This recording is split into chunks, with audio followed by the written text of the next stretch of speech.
So it's been a few days as of upload since the LS Tuners DLC came out. We've had a play of the missions and the heists that were on offer, we've had a look at all of the cars, which as of upload only the initial release cars are available, and we've all had our laugh when we met the T1000 for the first time. I figured since I've got some things to say about the content update and the fact that I've got a ton of drift footage lying around, I may as well have a little chat about it, huh? So in a nutshell, what do I think about the DLC?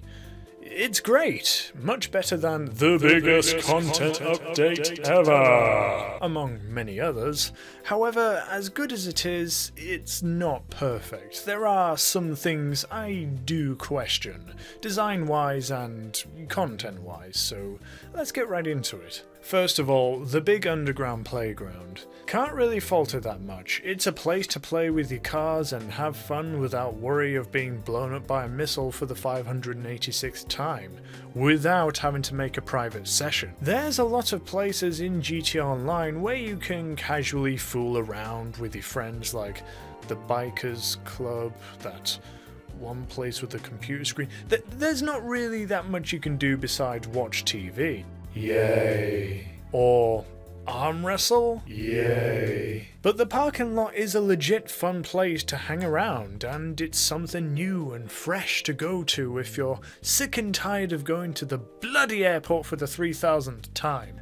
And I wouldn't be surprised if I've actually visited the airport 3,000 times. It's also a really good controlled area with flat terrain, easy to follow lines for drifting, and the atmosphere with the music and the people dancing, even though they are just NPCs, and all of your friends enjoying the same stuff. It's good. It's just a nice place, you know. The only thing I can really prod at the area is the fact that 1, you can't get out of your car, 2, you can't change the stancing while you're inside driving, and 3, despite this whole content update being centered around drifting and hypothetically delivering tofu, is that there's no sort of drift missions or competitions where you can score points and such, like in Need for Speed Underground.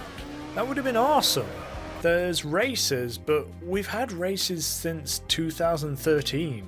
Next! The car mod shop that you can buy, adding an extra 10 car slots, a way to make some easy quick cash and take part in little mini heists, solo and co-op, is also a nice thing to have. I'm sure the professional is already scheming on how to use it to its ultimate potential on his way to 2 billion legit GTA Online dollars. I gotta say though, this pimp my ride and deliver to the customer thing, I think it's stupid, both in design and sensicalness, if that's even a word.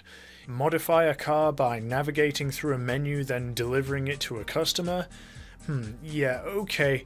Why is it up to me to pimp the ride specifically? Does my in-universe character have some sort of prestigious rank within the hypothetical car modding community of this world that I, and only I, can make changes to the customer's ride? Yeah, it's a bit silly in my opinion, especially since it just boils down to pressing keys to change out parts and just copying what's on screen and then inputting it into a little menu.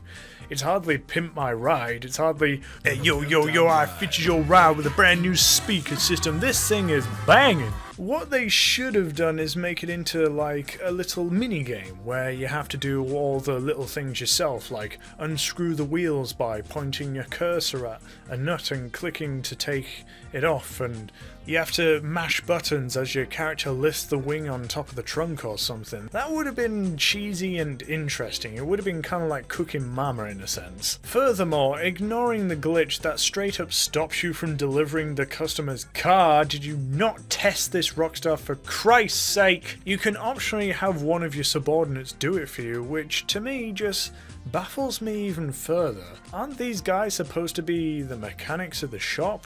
Well, they're dressed for the role. Why aren't they servicing the car? Or is it just me like telling them what to do on a throne, like, hey, you put the wheels on, and you put the new wings on. Also, does this guy have a valid Los Santos driver's license? Because I swear, literally every time I send him out to deliver the customer's car, he somehow somehow screws it up, resulting in a reduced payment for delivery.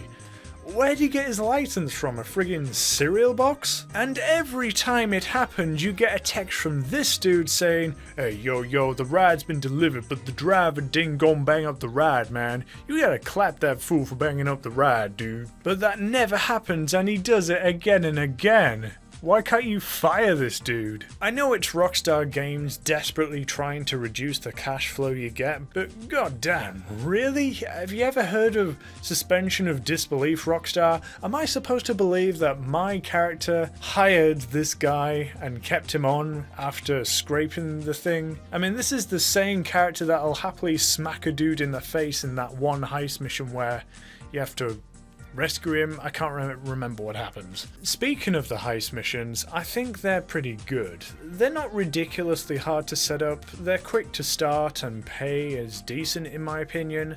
I'm not a money expert in GT Online, but if you told me that I could obtain around 200,000 every half hour, I'd be like, hell yeah! But just like how we are supposed to believe that this guy hasn't yet lost his license, I do find some of the missions in these heists a bit ludicrous in terms of, well, sensicalness. Like, there's one mission where you have to use a ramp to get inside a prison, and I'm just like, yeah, because the prison definitely didn't see this massive ramp lying just outside the prison walls, and to get out using the gates, all you have to do is simply shoot up the electric boxes. Kind of reminds me of that one scene from Fast and Furious where they escape by shorting the electronics of the prison doors. Yeah, okay. Yeah. But hey, I'll let it slide. The missions are fun, and that's all that matters. If it's not fun, why bother? Everything else? Some new changes to the game are nice, like how you can spawn an aircraft right in front of you instead of having to despawn your vehicle, call in your aircraft in the menu and steal a civvy car, because your personal vehicle is now a plane, just to drive it to where it was delivered. Again, we're supposed to believe that aircraft can just be teleported in the middle of a road now, but hey, it's very handy. We've been doing it with oppressors for years now, and it's very convenient. Although people are speculating that this is just a glitch and may not be permanent, so do keep that in mind. Though if this is a permanent thing and Rockstar do want to make this permanent, it does make me question as to what direction GTA is going now. It's supposed to be a realistic setting with physics-based movement and whatnot, but at the same time, if we need an Apache helicopter spawned right in front of us, we can do that now. See, this is what I was trying to get at in my terrible Red Dead Redemption review videos. Rockstar made Red Dead Redemption 2 extremely realistic at the expense of gameplay fun, with long-haul horse riding and atrocious movement physics, but I'm not gonna get into that because everyone just always disagrees with me, yet here in GTA, everyone applauds this quality of life change. Speaking of quality of life, we now have the ability to fine-tune what radio stations we can listen to now. Instead of having this massive wheel with so many options, I was beginning to get annoyed with how difficult it was to choose the radio station I wanted. Because I try and choose one radio station, but I miss it because my thumbstick was 1 degree off picking the right one that I wanted. They've now allowed us to remove the clutter, and it's great. Now we just need a way to do that on our mobile phone contacts, and we're golden. There's other little things like the USB sticks, which are collectibles.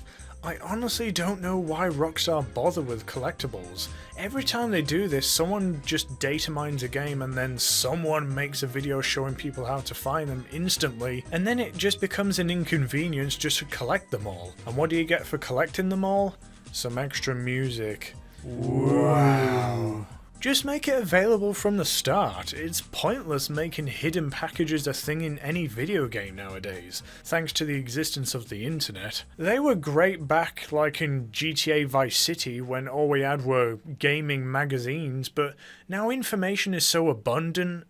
I find collectathons completely pointless in video games now. Another thing I find pretty stupid is the fact that while, yes, we can equip low grip tyres on cars, it's only for the new cars, unless you do a glitch which involves manipulating the garages and stuff. Apparently it can only be done on PCs, so I won't be making a guide video unless there's a method in which all platforms can do it. We should be allowed to apply low grip ties to anything that we want. Is it really that hard, Rockstar? I guess they want us to buy all the new vehicles so they make that feature available only to them? Anyways, overall, weighing up the ups and downs of the DLC, I still think it's good. It's not the best DLC, that title still goes to Cunning Stunts, obviously, but hey, that's my opinion.